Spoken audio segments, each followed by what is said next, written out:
冬に無造作マッシュで決めるには、とりあえず美容師のアイロンを真似してみて、前髪6本の束で分けて、束をねじって、網打ちをします。隣もねじって、網打ち、ねじって、網打ち、ねじって、網打ち、ねじって、網打ち、ねじって、網打ち。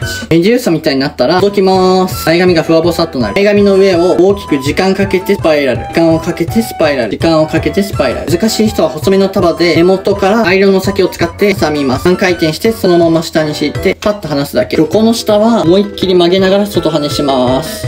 振る。横上は、波打ちの打ち終わり。打ち終わり。打ち終わり。ふわぼさっとするためには、マット系ワックス鼻くそ一つ分。つけるときに、触るか触らないかぐらいの力で揉み込んでいきます。前髪も毛先だけ揉み込むイメージ。くしゃくしゃくしゃくしゃくしゃくしゃくしゃくしゃくしゃ。空気を入れるようにくしゃくしゃ揉み込むことが大切。パーマっぽくなったら、指を差し込まず、そのまま押さえていくイメージで整えていきます。それでふわぼさの質感が崩れない。優しく振り下ろす。こんな感じでくしゃっとマッシュの完成。髪のダメージでお悩みな方はメッシで検索。